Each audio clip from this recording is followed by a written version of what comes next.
sang this song to me. There was a message in its melody, sweetest lyrics that I ever heard. There's a message in the songs of birds. Tomorrow is another day. Living is the only way tomorrow's gonna ever come. Listen to the words of the song. Everything's gonna be alright. Everything is gonna be alright.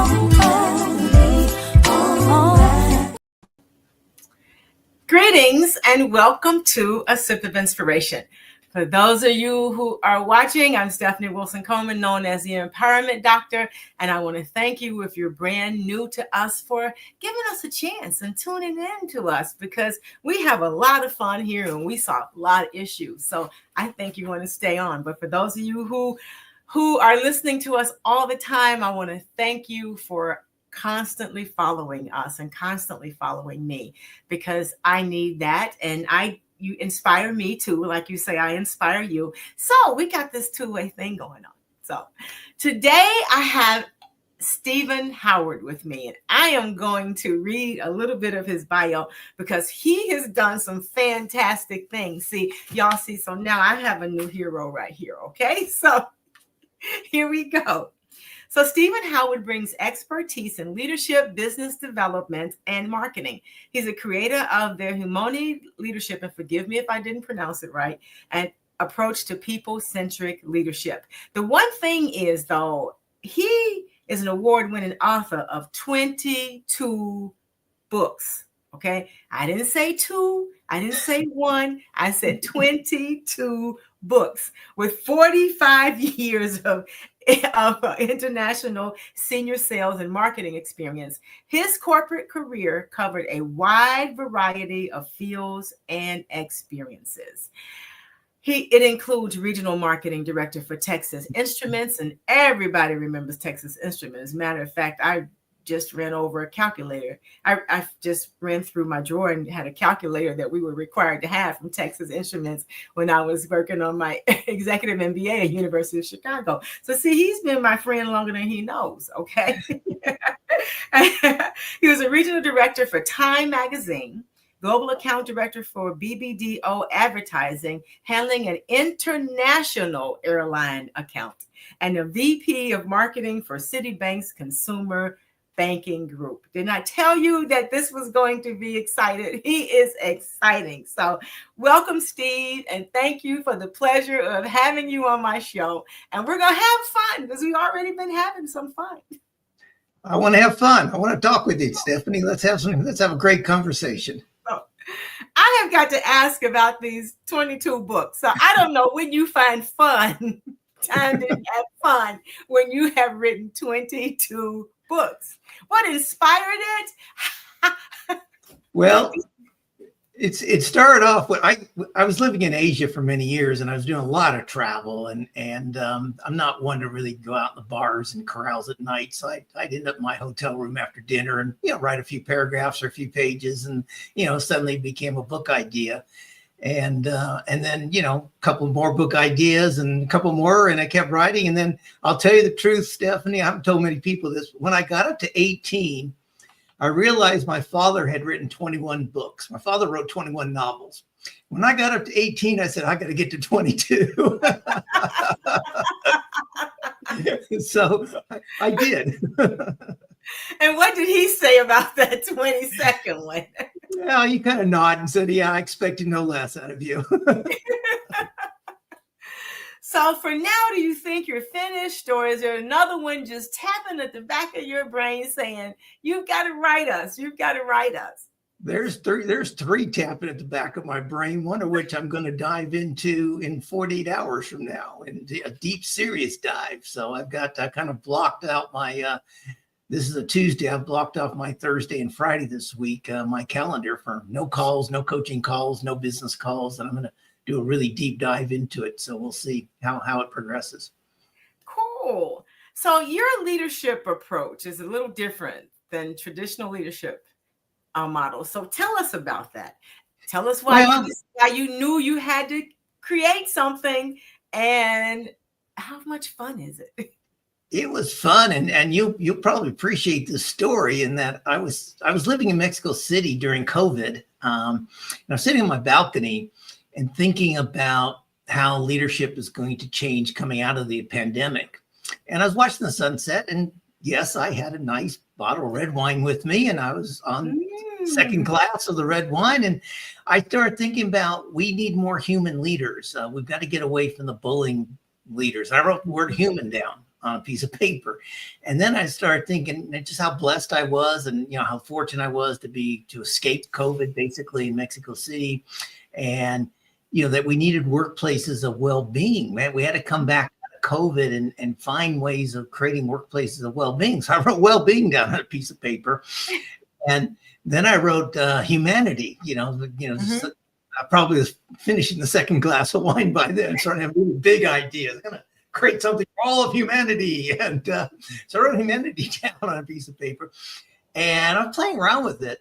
And I came up with this word called humany, which combines humanity, and harmony. We need harmony in our workplaces. So I pronounce it humany like human E, if you want. And so I created this concept that leaders need to be people focused. We have to realize that we lead people. We don't lead assets. We don't lead head counts. We don't lead resources. We lead human beings. And coming out of the pandemic, they're going to have different needs and different desires. And so if we're going to be successful as leaders, we need to change our mindset.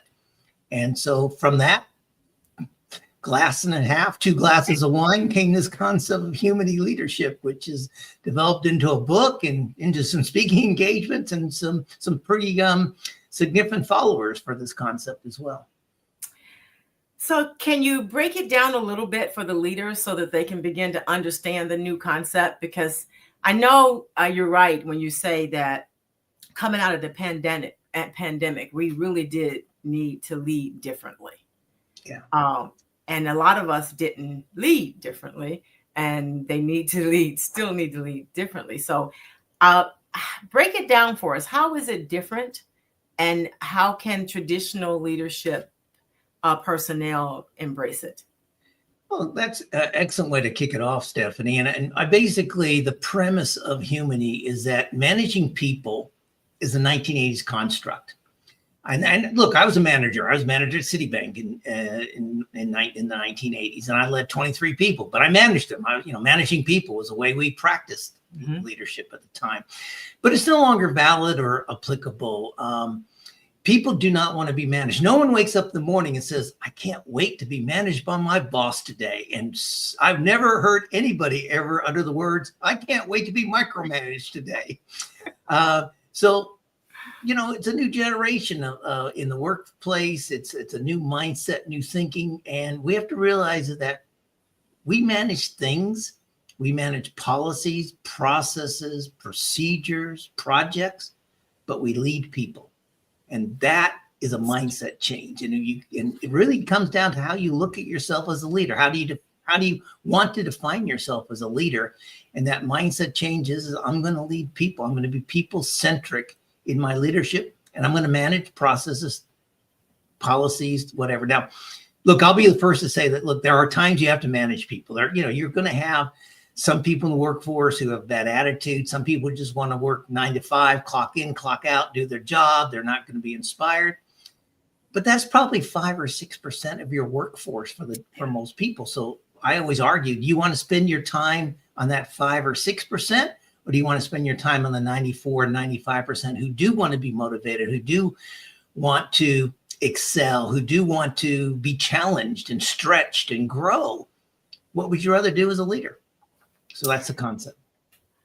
So now we've got leaders to understand that they are leading people, okay? You're leading the people, right? Instead of just managing and telling them what to do and how to do it and how we used to do it before. So what shift do they, so now they know what it is, but what have you found leaders have to do to shift it in their mind so that they can become that person who is a people person or a mindset person, stuff like that? So what has to happen up there And that And how do mindset they know when they get it? How do they know when they get it? Oh, they'll know when they get it because their employee attrition will go down, their innovation will go up, the creativity will go up, collaboration will go up. They'll see it right away.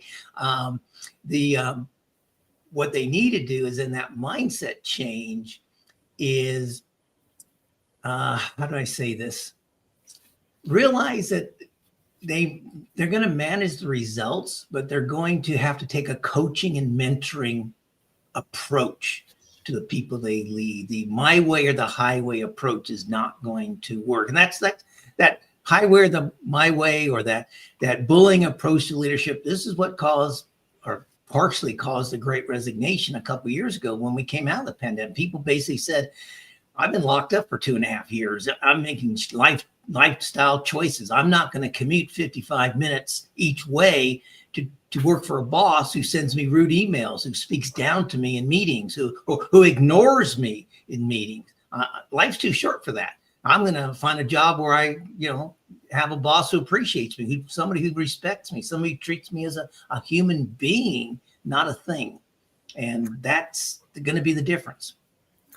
So for the managers or the bosses who like to do it that old way, and I never liked it either, and I felt like it's not working for me. It can't be working for anybody else either.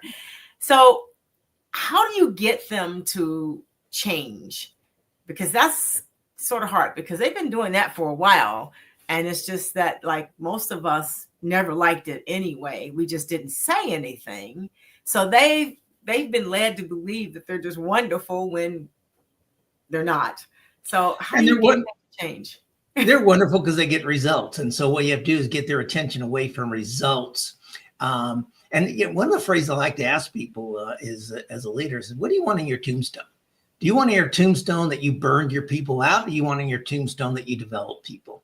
And what's your legacy going to be? If I can get them to stop and think about how are they going to be thought of in the future? That's step number one. Step number two is to show them that you can still get the results without the bullying. You don't have to be that bully. I'll give you a quick story here, Stephanie, of a gentleman I was coaching down in Texas. And he'd be what we would call, not to be too stereotypical, but he's a good old boy. He grew up in the oil fields. He worked in the oil fields. He was out on the rigs, both on land and on water, roughnecks, as they call them. And then he got brought into headquarters of his Global 500 company to manage people. And, he's just a good old boy who told the jokes, was, really rough around the edges. And I was brought in to coach him because he was losing people. People in his department were losing 10% of their employees a year on turnover. He was losing 35% of his staff annually. And so I was brought in to coach him.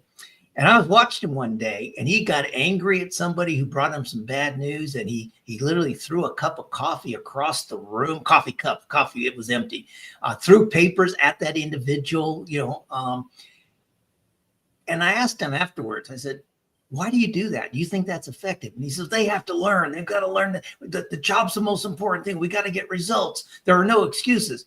And I said, and he says, and they have to understand that's who I am. So, are you really that way? He said, yeah, that's who I am. I said, let me ask you a question. When you go to your children's school for a PTA conference with your wife, and the teacher says something that, about your child you don't quite like, do you get up, you throw the crayon box across the room? Do you break the chalkboard? Oh, of course not. I said, and I know you're a church-going person. You go to church on Sunday. If the pastor says something or when somebody in the congregation says something that upsets you, do you get angry and rile and start yelling and cursing? Oh, of course not. So that's not who you truly are, is it? It's who you are in the workplace, because it's what you think in your mind. It's your vision of what a leader is. And let me tell you something, that's not what a leader is. Now, I give this gentleman full credit. He took about 8 months. I worked with them, but he gets the credit. He did the hard work. He changed. And I was in a meeting about 7 months later, and somebody brought something up kind of negative. And he said, tell me more about that, very calmly. And the lady, as happened to be, explained that. And he says, you're hesitant to tell me, why is this? And she goes, well, we've known this for weeks, but we're all afraid you're going to blow up at us, and we don't want that. And he stopped the meeting right there. And he said, you know what? I realize I used to do that. I can't promise you I'll never do it again, but I am working on it. I'm doing my best. And I want you to come to me with problems. And if I ever fall by the wayside again, please call me on it. He changed. I don't get the credit for it, but I work with them and getting the phrases and getting to understand what he was projecting as a leader. So you have trained thousands and thousands of leaders. So what patterns have you seen in these challenges that leaders face today? And what are some of the things that, if you could just have a magic ball, that you would wish for? Harry Potter's magic wand. I wish That's I had. right. I really do. I really do. One of the things I like, particularly younger leaders, I like to sit down with them and tell them, I said, you know what? Leadership is like parenting, and you get your leadership mentality from the leaders that you've had. I mean, just where do you get your parenting skills? You get them from your own parents and your spouse's parents typically. And, sometimes the grandparents get involved depending on the social structure of the family. Mm-hmm. But really, you learn how to be a parent based on how you were parented as a child. Well, same thing in leadership. You lead people the way you've been led. And so you repeat mistakes. So one of the biggest areas I find, one of the biggest challenges that I find with particularly younger, newer leaders is they don't know how to share feedback. And they don't know how to make feedback effective in a way that motivates the other person to change, to implement new behavior or new attitude or to do things differently. And so I worked with them a lot on that. And I created a process for effective feedback and giving them tips on how to share feedback. And notice I'm using the word share. You don't give feedback, because if you're going to give feedback, that's a one-way conversation. If you're going to share feedback, now you're going to enter into a dialogue with the other person and come up with solutions by asking questions of the other person, get their ideas on what can be done, rather than saying, here's what you need to do and here's how you're going to do it, because I'm telling you I'm your boss. Well, that doesn't work anymore. So that's one of the biggest challenges, because people are afraid of feedback conversations. They're waiting. What if the employee gets upset? What if they get angry? What if they get emotional? What if they start crying? And I say to them, again, it's a mindset change, Stephanie. If your intention of sharing feedback is to help a person improve their performance or their behavior, their attitude, or the results, there's nothing negative about that. So take the phrase negative feedback out of your vocabulary and call it enhancement feedback. You're going to enhance people's skills. And by doing that, already you're not afraid to have a conversation anymore, but you're afraid to give negative feedback because you're afraid of the pushback. But enhancement feedback, your intention is to help somebody improve. There's nothing to fear. So does some of this work, there's that sandwich technique that people talk about where you say something good, then you go to the spicy stuff, then you come back and wrap it up in something good. And it's been my experience that you've got to know those people very well to know when that would work and on who that would work for. So you got to have a whole lot of tools because you're dealing with people. Yeah. And I tell them toss the sandwich approach, toss what's also called the bookend approach. Have one conversation about what people are doing well. But here's the key: explain the impact. So they know what to replicate and what to repeat. Just saying, hey, Stephanie, that was a great show. That feels good. You might feel warm and fuzzy inside, but what are you gonna do to replicate it? But if I say, hey, Stephanie, that was a great show. I really thought you did a great job on your follow-up questions. If I'm your boss, now you know what to, I should practice that more. So then have a separate conversation about areas for improvement. Because as soon as you go in and say, Stephanie, you're a really valued employee, but everyone knows what's coming down the slide after the word but. So, and therefore that first part about you're a really valuable employee does not make the hard stuff or the spicy stuff, as you called it, it doesn't make it any more palatable. It makes the leader appear inauthentic, like they're trying to sugarcoat something, much like a parent who'll try and sugarcoat the medicine before they give it to the child. Yeah, I had that happen to me one time. And I think I did sort of turn into a parent. I said, oh, okay, so can you tell me more? Yeah. And then, Yes. and what else? And what should I have had considered, Yeah. And so when the next time this happens, what do you think my best strategy should be? And then I would ask, and so what did I do well? Right. So, so unfortunately, it's like I started getting all the hard assignments. Yeah. Because I'm just not bothered by feedback or stuff like that. It's like, but that's why you excel though in your career, and good people will ask those questions. But even better, great leaders will make it so you don't have to ask those questions. They will ask you, what do you think you could have considered differently? What other options might there be available to you in the future? How will you choose those? That's what a mentor does. That's what a coach does. And you come up with the answers rather than me tell you, well, next time you should have considered this, or next time you should go talk to so-and-so because they're a subject matter expert. That's me telling you what to do. And you don't buy into that. Nobody buys into that to the extent that if I say, what do you think you should do next time? Well, maybe I can go talk to this other person. I think that's a great idea. Now you buy into it because it was your idea and I've just agreed to it. That's right. It's human psychology. That's right. That is the key. That's right. It's like, and for those of you listening, that approach will even help you with your toddler too. Okay. And it'll help your spouse too, by the way. These are life skills. That's right. These are life skills. You can do this with your spouse, your significant other as well. So we hear a lot everywhere in the news, on social media, about leading people in their development. It seems to be one of those hot phrases, like we know everything that someone needs to work on, but that's the thing now. So in this environment today, how should leaders approach that so that they don't get that wrong? Because like you said, if you have one bad step, it may take you years to get that employee's attention again. They may not dislike you, but they're not going to come to you for information. So how should they do that now? And it's all over LinkedIn. It's everywhere. Everyone is, we just have to lead them in their development. How do they do it in different settings with different personalities? And that's the key. And that's what Humony is all about. The fact that you can't lead everyone the same way, quite frankly. And so therefore it is time consuming. Sorry, now say that again, because people need to hear that, the ones in the cheap seats. You have to lead everybody differently because everyone is unique. And that's what makes it time consuming.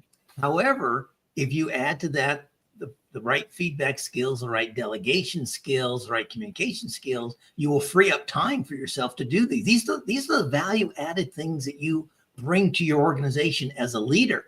The value added time to develop people, the time to do strategic thinking. You're not a doer when you get into a leadership position. When you're a manager, you're kind of bouncing hats. Some things you have to do, some things you have to lead. But when you're a leader, higher up in the organization, man, you shouldn't be doing too much of that doing stuff anymore. Right? Some stuff definitely, but not 15% of your time, not 80% of your time. So to go back to the premise of your question here is, I always tell people, you have 2 ears and 1 mouth. Use it in that proportion. Listen twice as much as you talk in a conversation. Ask great questions. Ask what I call high impact questions. Questions that makes the other person evaluate, analyze, speculate, maybe even guess, search for answers. And additionally, give them time. No development conversation or feedback conversation necessarily has to take place in just one discussion. You ask them, for instance, you ask somebody, well, what could you have thought of differently? Well, I don't know. Well, I'll tell you what, why don't you take a couple days to think about that? I really would like to hear your ideas. Let's get back together. How's Thursday at 10:30 work for you? Spend 15 minutes together. Come back with some ideas. I really like to hear your ideas on what you could have thought of differently or what you might think of differently in the future. Have multiple conversations. Development is an ongoing process. Development is not sending people to an HR paid training program event. That's not development. That's HR spending their money and you as a manager ticking off a box. I sent my people for training. Yay. I should get a bonus this year. I had my people go to training class.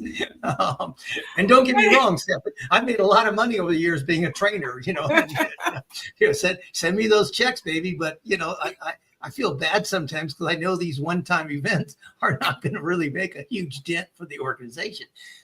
But training with some coaching, with some more training and some more coaching embeds those changes, those behavior changes that you want, or the mental cognitive changes that you want to inculcate with people. So that's a better process, quite frankly. Yeah, that is. And I just had a thought, because that's happened to me several times, where you come up with all this stuff that you're going to talk about, and you never talk about it, right? So that HR thing was just a total waste because you never get around to talking about it. Well, I'll shock your audience here. If you've got anybody in the HR audience, sometimes I meet with leaders and groups of leaders, particularly smaller business people, not Fortune 500, but small. And I tell them, you want to be successful for the next 5 years, I want you to go back to the office tomorrow and fire your HR department.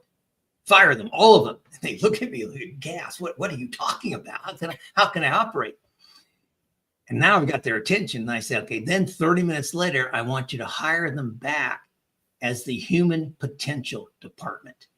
And their role is to develop the potential of every employee in your organization. Now, there are HR processes that need to be done, like compliance issues and tracking and salary and all that stuff.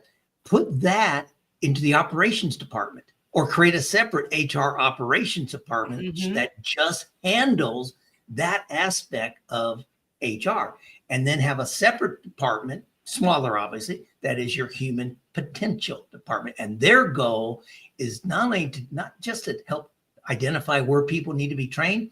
Their job is to train the managers and leaders on how to coach and how to mentor, because most managers and leaders have never been trained on how to coach and how to mentor. And therefore they won't make that mistake that you just talked about and the person not talk to them for 6 months or 6 years or whatever. So that's my dream. That's my Harry Potter wand. If I had that, I'd be going corporation door to door and waving that wand and creating a more harmonious workplace and a more effective and more productive workplace across the country or across the world even. Yes, and I was just thinking about some of the leadership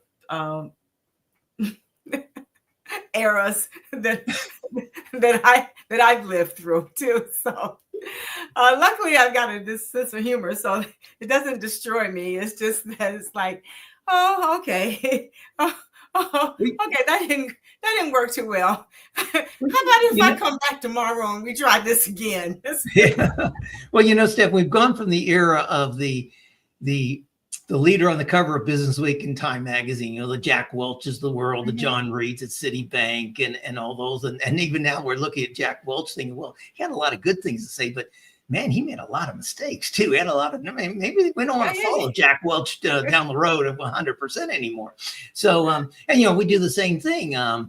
Bill Gates, was a terrible leader at Microsoft for a while.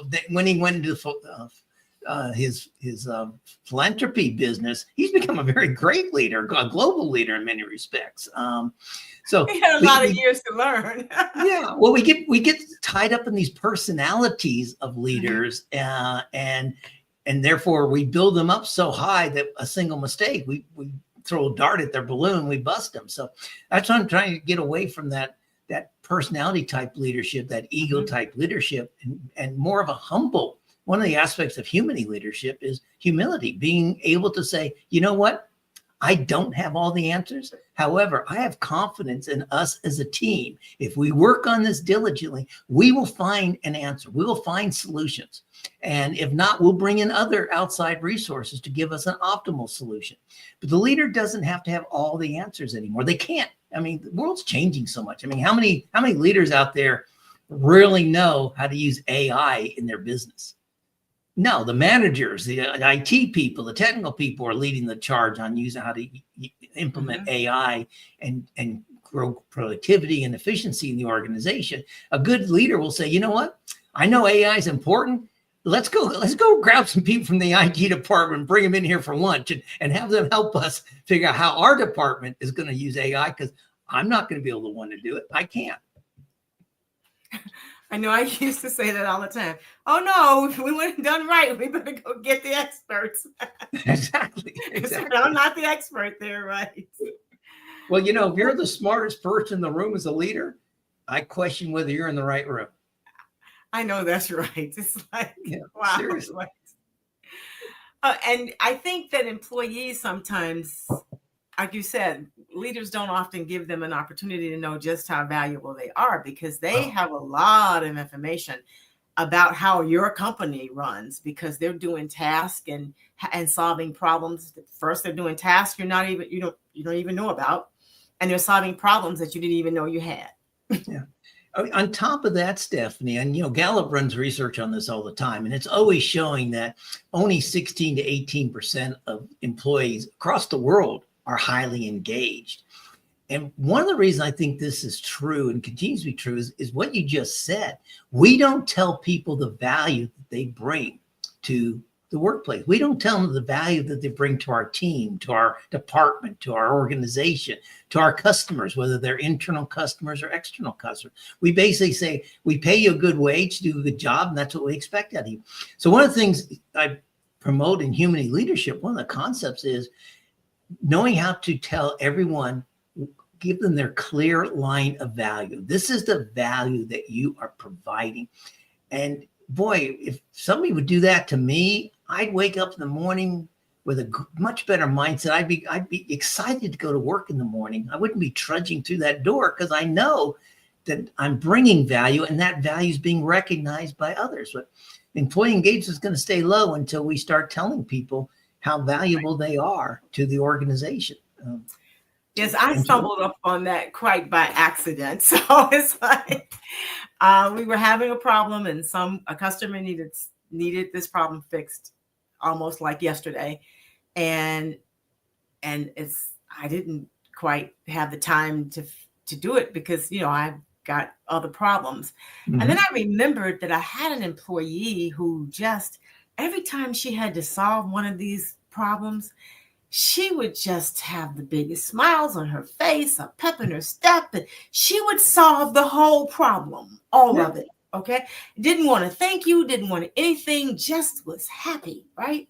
So I had a problem, and I said, okay, this person has reached in higher than me, and I need this solved. And she worked on it, and she solved it. And she was just as happy as she could be. So you're right. We need to know what our people do and what their skills are. And then we need to be able to work that into how we lead too. And what motivates them. This lady you're describing was very intrinsically motivated by accomplishing things. She didn't need the public praise from the way you described her. Other people do. And this goes back to the point, you got to lead everybody differently. I mean, that's right.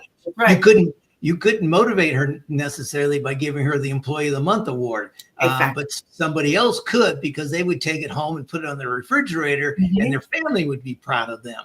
And that was more important to them than, having a lunch, recognition lunch in the workplace. So everyone's different. And a leader has to understand that. That's right. You're right about that. So those of you listening, he's right. You have got to know your people, and you've got to know what makes them happy, what gets them excited, and what just pisses them off. You need to know these kinds of things. So for emerging leaders who are listening to this today, or whenever they listen to this, what's one thing they should start doing right now to become more effective?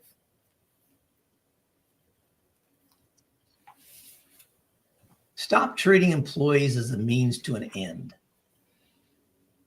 where you're only focused on results. I'm not saying results don't matter. You still have to focus on results, but if you're only focusing on them as a means to an end, you're going to burn them out. They're going to quit. And the key thing here to understand, success is not about this quarter, this year. Success is long-term. And one of the things I like to focus with people is to say, look, if you're a good leader, that team that accomplishes, let's say they accomplished 85% of a goal this year, that's not necessarily negative as long as they are able to collaborate and work together on a project next year, which maybe they'll get 90% or 95%. So don't just judge only on the basis of the result, but on their ability to collaborate, to co-create, to innovate, to support one another, to I lost my train of thought there, to keep everyone gelling together, because it's like a new season. I don't like sports analogies too much, but just because you came in third place this year doesn't mean you trade all your players away. You want those players to come in first place next year. You want to be able to play together again next year. You might trade one or two players for some others, get some more skills in there if you need to, but you don't just trade the entire team away and start from scratch because you came in third, fourth, or fifth. And not everyone can win the championship. Not every team's going to hit 100% of a goal. There's, particularly in today's world with, like tariffs. I mean, how do you know where you're going to hit a goal or not when you don't know where your supply chain's going to be in terms of tariffs right now, up and down, up and down, up and down. That's life. Things are going to have, whether it's tariffs or COVID or Mother Nature weather events or anything that could happen can impact your results. But will the team be cohesive enough to continue working together in the future? That's right. That's the question. So how do you coach leaders who are resistant to more humanized forms of leadership? So I know everyone you talk to doesn't. No, not that gentleman in Texas. So he did not want me as a coach. And after my little light bulb moment with him, I don't think he talked to me for about 10 days.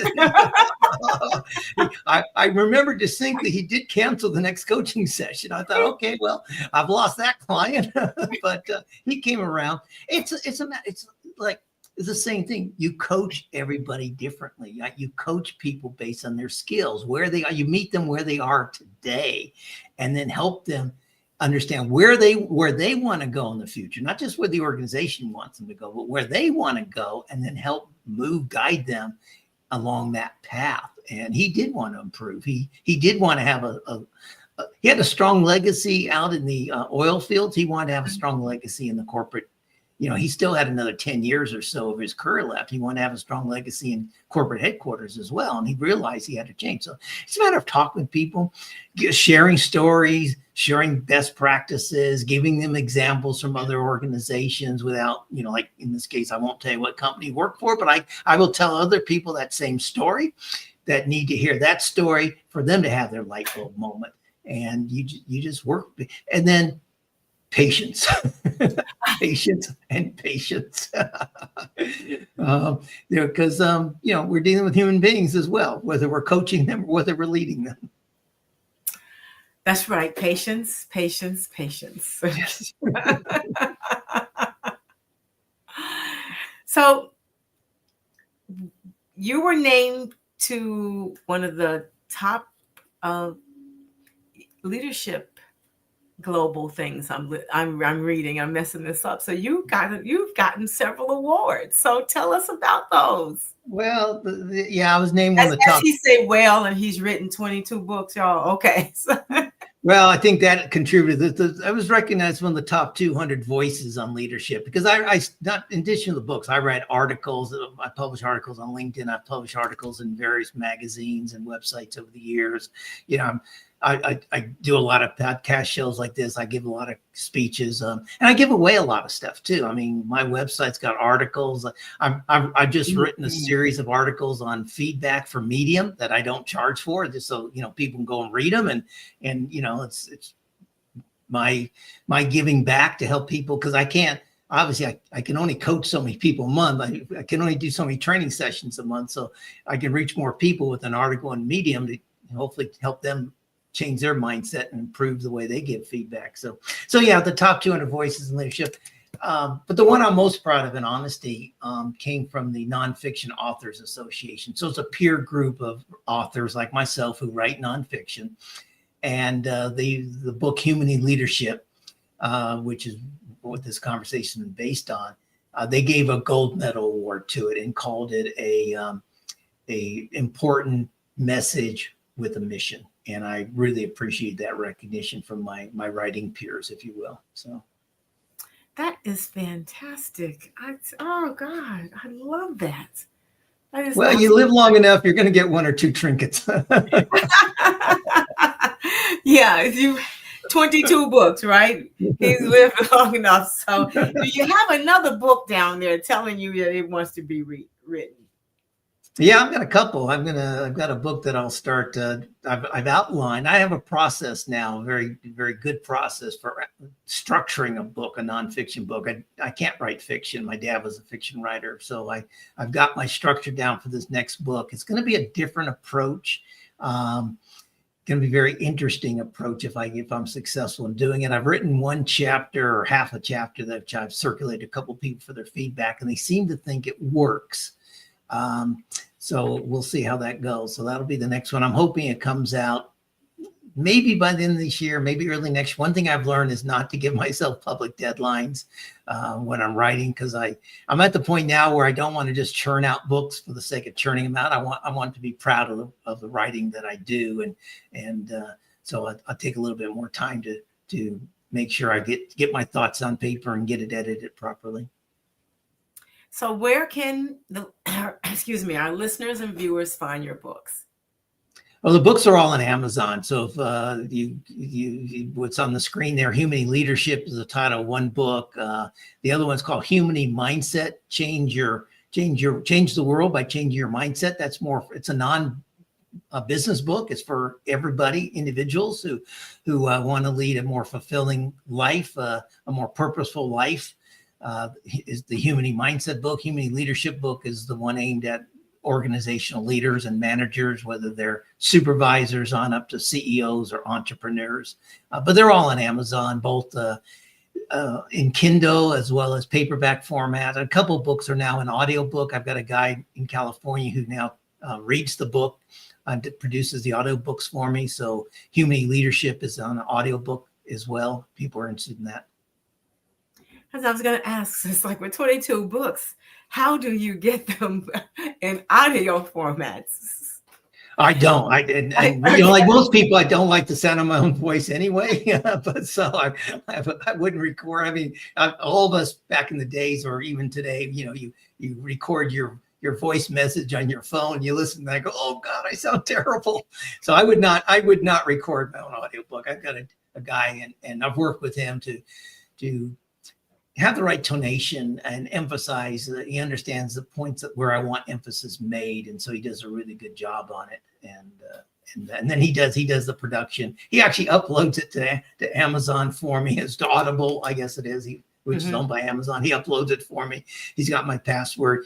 And I just sit back and let the money roll in occasionally. Not a lot of money, but I usually get 2 bottles of champagne a year out of my audiobooks, so it's not bad. All right, that's not bad. So what's one of your favorite quotes or mantras? I've got 2. One, it comes from Robert Kennedy, and it basically said, many people look at the world as it is and wonder why. I see the world as it could be and wonder why not. And I paraphrase that. That's not word for word, but my personal quote, the one I emphasize, and I always talk to people, and this probably won't surprise you based on our conversation here, is very simple. Never stop learning, for life never stops teaching. Be a lifelong learner. That's my message to everybody. Okay, so as you're working with your leadership, as you're coaching, what are some of I know we talked about some of the common misconceptions, and one of them is like they think they have to do everything, and they think that they are actually managing the people. So, Yeah. but what are some of the other common misconceptions that they have?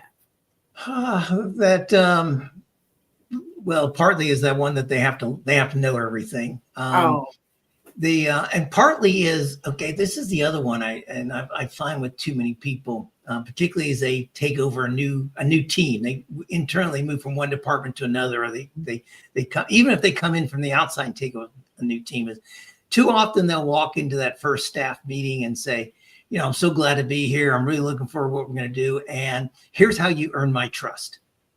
And I go, no one has to earn your trust. You should say the following: I trust you. I trust you to do your jobs well. Here's how you can lose my trust. You can lie. You can blame others. You can sweep a mistake under the table. You could recognize that something is above your capabilities and not bring it to me. I obviously have more experience. So when you hit a hurdle that you just honestly can't overcome yourself, bring it to me. We'll discuss it. We'll work on it together. That's not a sin. That's not a negative. In fact, I'm going to stretch you so that you do have those hurdles because that's how you're going to grow. So I think that trust issue, and it's not surprising that, research shows that, again, less than 40% of employees trust their bosses or trust the organization, and less than 40% of managers trust their employees. It's a two-way street. And so trust around the world in the workplace is not where it should be. And so that's a misconception that they have to earn your trust. And I'm surprised about that, because how do you know them? You don't even know them yet. Generally, and leaders, for the most part, up until recently, they don't spend enough time with their people even talking about the things that they do. And how can an employee, in your mind, how can an employee correct that? Stephanie, it's interesting. It's partly being open and authentic. When I was recruited to become vice president of marketing at Citibank in Singapore, interesting. I had 23 people. So I had that first staff meeting, and we were talking as a group, and somebody asked me the question of, and remember, this is in Singapore. And so I was an expatriate. I'm not Singapore. My entire staff were Singaporeans, local hires. And so somebody actually raised a question and said, well, Stephen, I don't want to be rude, but you come from a background of Time Mag publishing and the aviation industry with an airline and high technology with Texas. What do you know about banking, and why should we trust you? And I looked at him, I said, you know what? I'm going to learn a lot about banking. I understand. What I do understand is why consumers buy a product. So I understand why consumers will buy our credit card, or why they'll buy our checking accounts, or why they'll buy our home loans. But here's what I would ask you to do. You trust Dave. Dave was my boss, and Dave had been there like 3 years. So, and he was a great, in fact, my best boss ever. And they had a lot of respect for Dave. So I said, all I ask you to do, since you trust Dave, is to trust that he made the right decision by bringing me in here. Give me 90 days, and I will have earned your trust. I guarantee you. And I don't think it took me 90 days, but that open and honesty aspect, of that authenticity about it, and saying, look, I'm going to learn. I got to learn from people. Because I'll tell you what, I took that job, Stephanie. I had no idea how banks made money. So what I did was I had once a week for like 5 weeks dinner with our chief financial officer, which I paid for out of my own pocket, not even expense account. But I bent his ear every time. Say, now tell me, how do we make money? What's our pricing decisions? What if I make a pricing decision this way? How's it going to impact our profitability? Blah, blah, blah. So I learned within 5 weeks how we're going to make money. And my team and I, in 3 years, we tripled the bank's profits. So we got the results as well. That is fantastic. That's a great story. Wow. See, you're doing the right work, because there are so many leaders that need to learn to trust their people and to ask questions and to dig in themselves so that they can actually know what's going on too. without having to ask everyone, or at least to trust that it's being done well. Absolutely. Absolutely. I mean, but you think about that. I mean, Citibank had hired these 23 people. Somebody had made decisions before I knew the person I was replacing. And he was not a great friend of mine, but somebody I knew professionally. And I was replacing him because he was moving to Saudi Arabia with the bank. So he was doing an internal promotion. And, but, Citibank has a great culture. And I realized that, they hired some pretty smart people. So I needed to trust them. I mean, just because, maybe I might not have hired them. I might have. I don't know. But the fact is I had to go in there and trust them because the organization decided these are smart people who are working in the marketing department. Mm-hmm. So I trusted them. Yeah, when I was managing, I had the same opinion. I needed to trust the people. They did the work more than I did. I needed to trust the people. And yeah. It goes back to that 95% of the people are there to do a great job. Now there are going to be some people that they're going to try and backstab you, but where do you want to focus your energies and efforts on? The 95% or those 3, 4, 5% who don't like you for whatever reason? Right. They don't like you because you're younger than them, or that you're in. I'm a baby boomer. They don't like me now because I'm not Gen X and I don't understand millennials. Or everyone's going to have a reason not to like you if they want. But only 3 or 4% are actually going to fall into that bucket. The rest are going to say, okay, well, he's our leader. Let's see what he does and see if he's authentic enough. And then you have to be authentic. You don't lie. You don't hide things. You're upfront with people. Right. And you have conversations with people and you treat them as human beings. And, I learned this in my corporate career and now I'm writing about it. And so I've walked the talk. Yes, that is so true. You do treat them as human beings, and none of us knows everything. So we need to remember that as leaders too, is that they don't know everything, or we don't know everything. And depending on when you look at the news, nobody knows anything. So we do. Go ahead. One of the things about understanding them as human beings is understanding that all of us are going to come in the office in a bad mood sometimes. That doesn't mean they're bad employees. It just means something went wrong. So maybe they had an argument with their spouse, or their teenage child is rebelling against them, or maybe they got stuck in traffic, or or maybe they got a sick parent that to look at. And it might not just be for a day, it might even be for a week. But they're human beings. Work around that, be agile, be empathetic, understand that it's not like it's going to last for 52 weeks. It's going to come and go.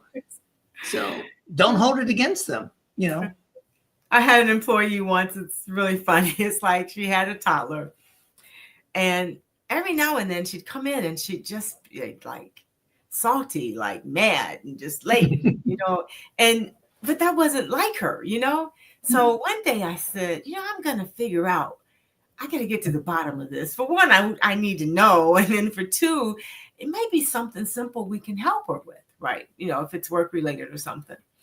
So we went out to lunch, and I said, just go around the corner with me. And we were talking about things, and it's the strangest things happen to the people that we work with, and people don't know. So she had a toddler, right? She would get the toddler ready for school, and she would drop the toddler off to go to preschool before she got to work. Well, on some days, if the toddler didn't like the clothes she had on, she'd take her clothes off while she was in the car, and she would throw them out the window. So here this lady is, here this poor mother is having to pull over, collect her kids' clothes, convince her to put them back on, take her to school, and then run into work because she knew she was going to be late, but she was too embarrassed to talk about it, right? So when she said something, I just laughed. I said, is that all that's happening? Because that's really funny. You should share that just at work, because everyone needs that kind of a laugh. And from that point forward, since we understood, she was great. It was just wonderful. And then when those days did happen, she could laugh about them herself. Yeah, exactly. And she did later said that just us helping her just with that just made all the difference in the work, and her work. Just understanding that that's her reality. And that's only going to last for a while. But, you know, that might be the silver lining of COVID, in particular on these remote type meetings and everything. Everyone has experienced being in a meeting during COVID where the internet dropped, or a child came in, or the cat walked across the screen, or, you know, the one spouse started yelling, "Hey, have you done such a," you know, "Oh, sorry, I didn't know you're on a call." So we've all learned to be a little bit more appreciative of one another's humanity. So hopefully that escalates now that we're out of the pandemic. That's right. Well, we are coming to an end, and I've loved this conversation so much. It was a fantastic conversation, and I want to encourage you all to go to Amazon, and you can get all of his books. He has 22 books, okay? So that's an impressive amount of books that deal with this. But this, I like what we talked about today, the mindset. I like that where we are all people, and we all want to do our best. And then we all have bad days too. You know, and some days we look cute, and some days we don't think we look so cute. So it's like as women would say. So it's important for us to be able to work with people and to just look at people and see the best in them, because sometimes people can't even see their own best within themselves too. And sometimes you just have to remind them of that too. And you'd be surprised what you can accomplish. That's a good point. That's right. So thank you for being here with me today. And as I always end, may this day offer you just what you need in each unfolding moment. I want you to trust your greatness and embrace your power, okay? Others can see it sometimes, but it's up to you to trust your greatness and embrace your power. With the right shoes, I can accomplish anything, okay? I want you to be inspired until further notice. I want you to just celebrate absolutely everything. I'm Stephanie Wilson-Coleman, known as the Empowerment Doctor. And as I always say, life is just too short to drink cheap champagne. Thank you, Stephen, for being here with me today. I enjoyed it. You gave us some absolutely fantastic tips, and I'm wishing you luck in the future. So with that, thank you very much. You're welcome. With that, thoroughly enjoyed it, and it was fun. That's right. I promised fun. It was fun. That's right. That's right. We got to have some fun, people. We cannot live this life with a frown on our face. I'm telling you, when you put fun in it, you'll be surprised what you can accomplish also. So with that being said, we're going to say good night, and I'm going to thank you again. And it's been a pleasure. So bye now. Thank you. Greetings, I'm Stephanie Wilson-Coleman, known as the Empowerment Doctor, and I want to talk a little bit about my brand new book, Unlock Your Potential. Have you ever felt stuck? Like no matter how hard you work, you're overlooked, you're underestimated, or just plain exhausted from proving yourself day in and day out. I've been there. And I know just how frustrating it is to watch others rise while you keep hitting invisible barriers, and barriers of bias and self-doubt in a system that wasn't even built for you. But here's the truth. The power to break through is already in you. You just need the right tools, the right mindset and strategy to take what's yours. That's why I wrote Unlock Your Potential, Overcoming Bias, Uplift Your Career, and Transform Your Life. This isn't just another leadership book. It is your roadmap to breaking barriers, to building confidence, and stepping into the success you desire. No more waiting, no more playing small. Your next level is calling. Are you ready to answer? Grab your copy of Unlock Your Potential today and start transforming your life. Have a great day. I'm Stephanie Wilson-Coleman, known as the Empowerment Doctor, and as I always say, life is too short to drink cheap champagne.